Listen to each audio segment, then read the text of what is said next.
Now, as we know, 32-year-old Nick Reiner has been formally charged with 2 counts of first-degree murder in connection with the apparent stabbing deaths of his parents, renowned director Rob Reiner and photographer and producer Michelle Singer Reiner, who were found dead in their Los Angeles home. Back that has surfaced, that's been released, of apparently Nick allegedly walking alone at a gas station close to the Reiner family home a little after midnight on that Sunday. There's also apparently footage of him allegedly in a convenience store right before his arrest as well.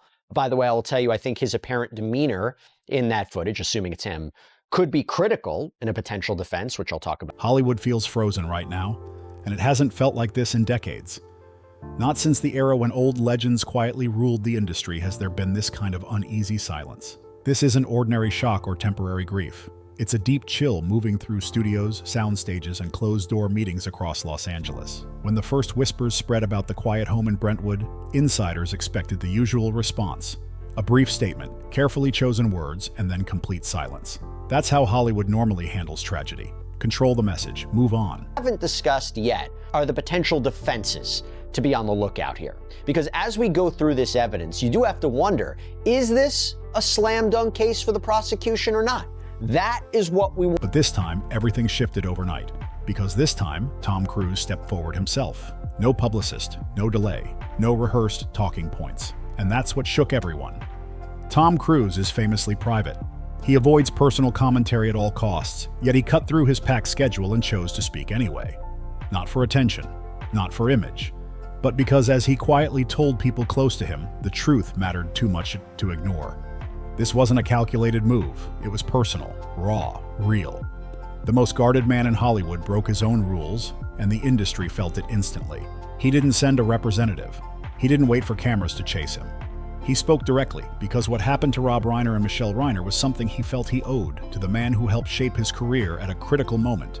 And what Tom has shared privately since then has opened a much deeper story than any early report suggested. And potential defenses, we have to go through what we know right now. Like, for example, it has been reported that the death certificates for this couple indicate that they died just within minutes of sustaining, quote, multiple sharp force injuries inflicted with a knife by another. That Rob was apparently found at 3:45 p.m., Michelle about a minute later.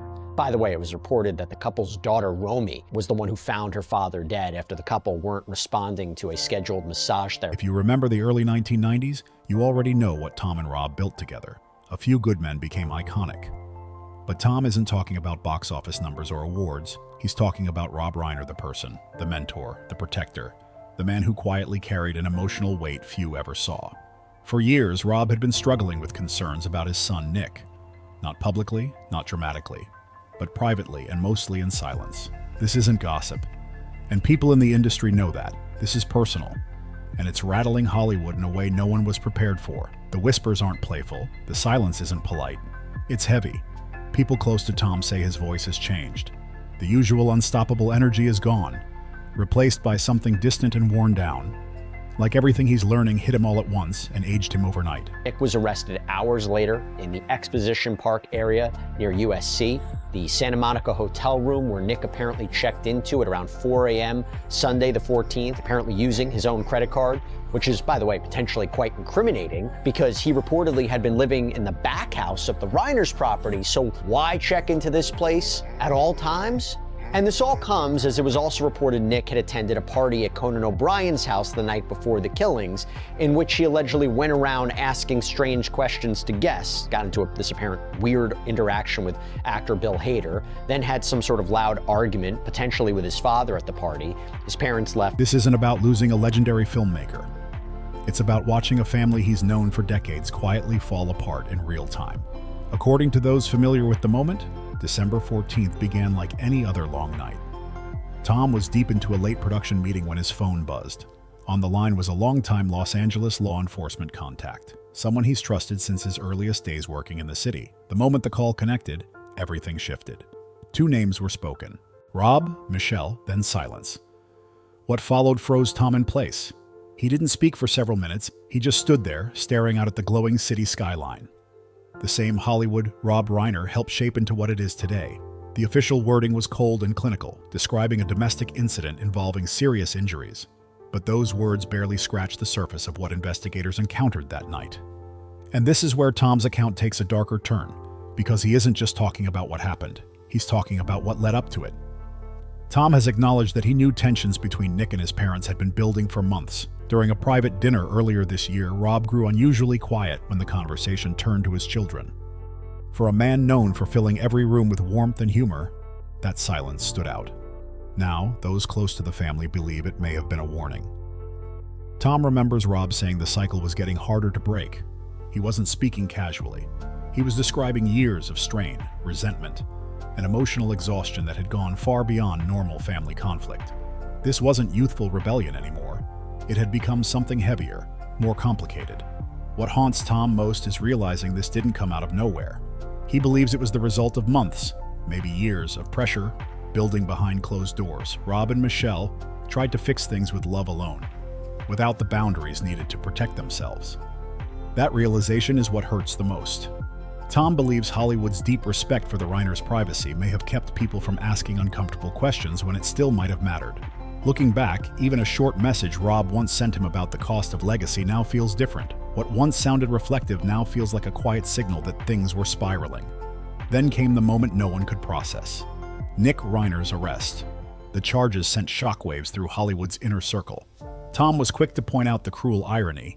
The man behind one of cinema's most famous courtroom moments now faced an unbearable truth inside his own family.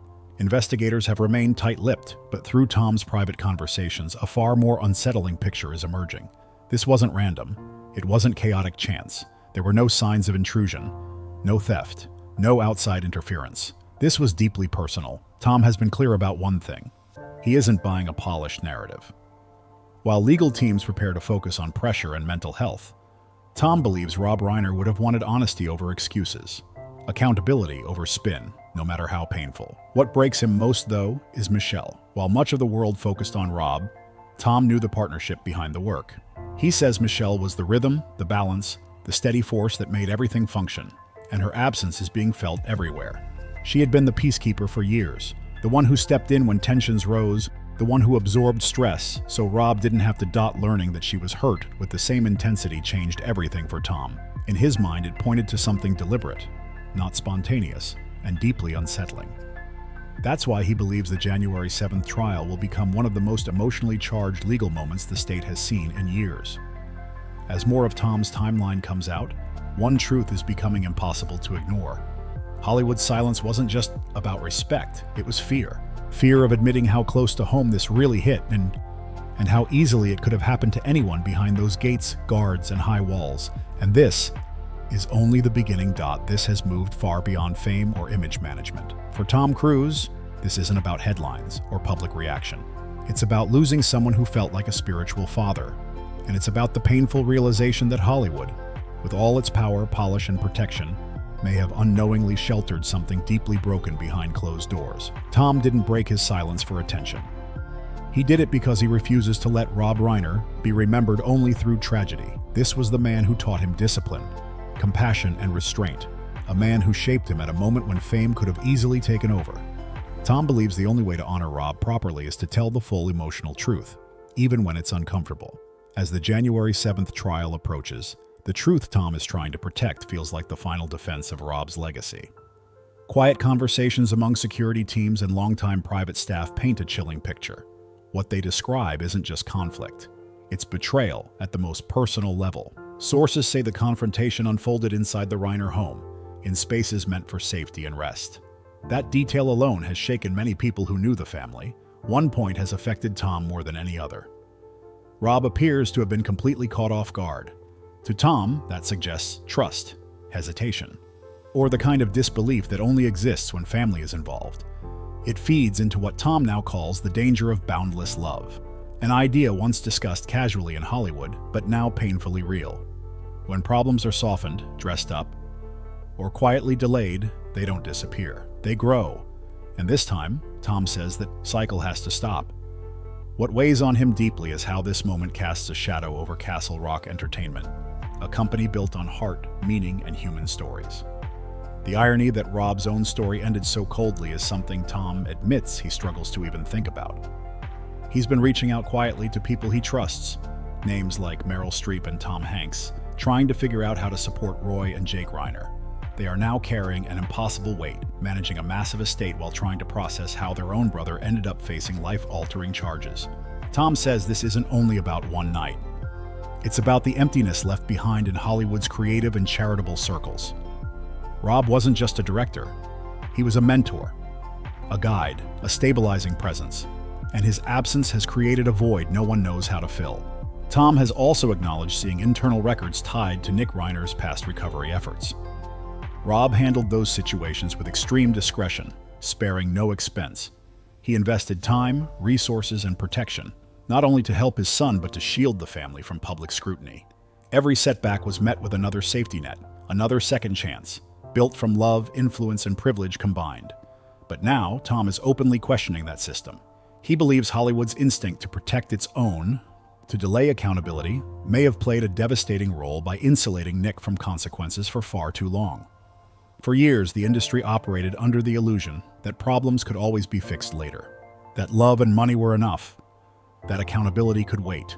That illusion, Tom says, has shattered. Investigators are now reviewing online activity and private files connected to Nick. Reports describe long, reflective posts about identity, pressure, and the weight of carrying a famous name.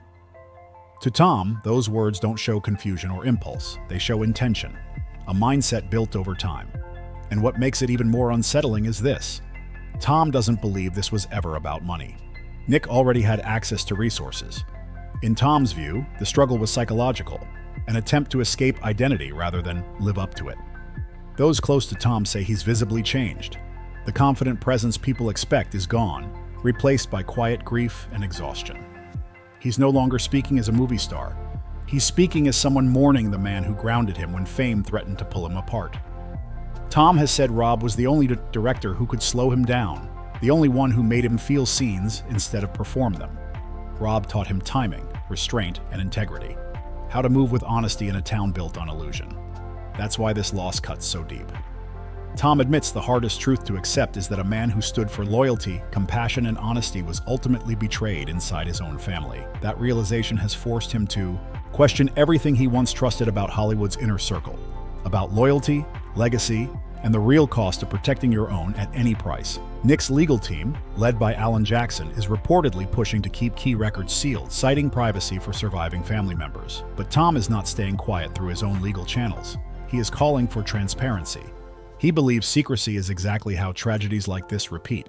As December fades, Los Angeles feels tense. People sense it. Something big is coming. This trial isn't just about one person anymore. It's about Hollywood being forced to confront itself. A culture that chose image over intervention and comfort over confrontation is now under a spotlight it can't escape.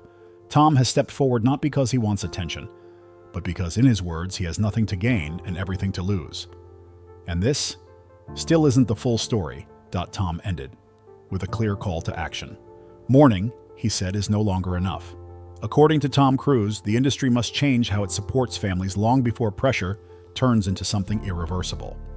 He wants Rob Reiner and Michelle Reiner remembered not only for their creative brilliance, but as the catalyst for honest conversations about intervention, boundaries, and emotional support in high-pressure lives. And this isn't just talk.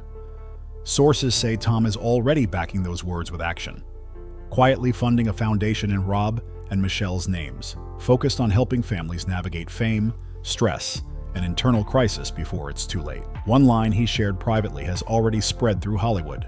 "We can't just make stories about heroes. We have to be them at home." As January 7th approaches, this case is becoming less about whether something happened and more about why it was allowed to happen at all. Tom's decision to speak early has reframed the entire narrative, centering it on Rob and Michelle, not on explanations or excuses.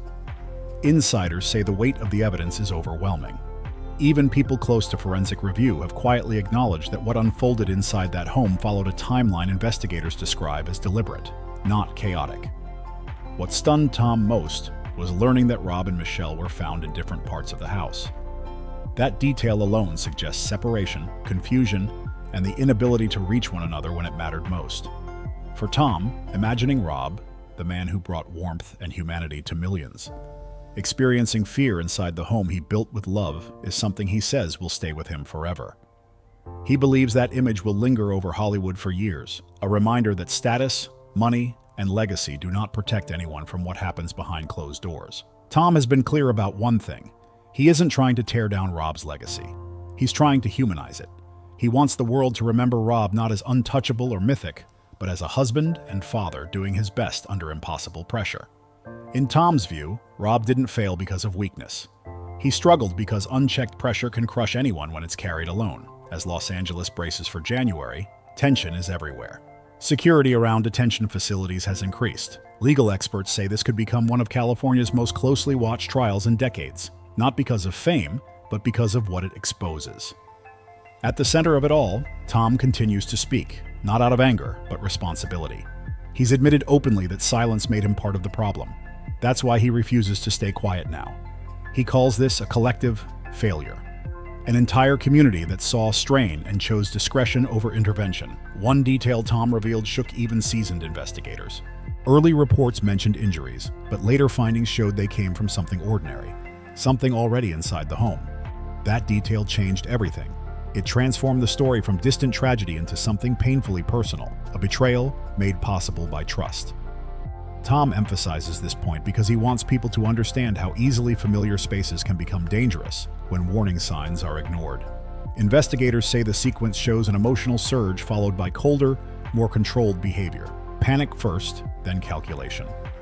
That pattern, Tom believes, is impossible to dismiss. As the trial approaches, former household staff have come forward. Their accounts describe years of tension and emotional strain directed toward Michelle. Some reportedly received quiet severance packages, not to punish, but to preserve image. That, Tom says, is the real Brentwood illusion. Image over truth, silence over safety. Jake and Roy Reiner have reportedly given Tom their blessing to keep speaking, trusting him to protect their parents' legacy. What haunts Tom most isn't just the evidence. It's one final detail. The family shared a normal dinner shortly before everything changed. No raised voices, no visible warning. To Tom, that calm is the most chilling part of all. This wasn't chaos. It was choice. And on January 7th, that choice will finally be confronted. Tom says the final injustice would be rewriting Rob's love as a flaw. He refuses to allow that narrative to stand. Rob Reiner fought for his son until the very end, and that love deserves honesty, not distortion. As the trial nears, Tom's mission is simple. Make sure Rob and Michelle Reiner are remembered for who they were, not rewritten by excuses. If this story stayed with you, like, share, and subscribe so it doesn't disappear into the noise. Comment below. What part of this story impacted you the most? Some stories aren't meant to entertain. They're meant to wake us up.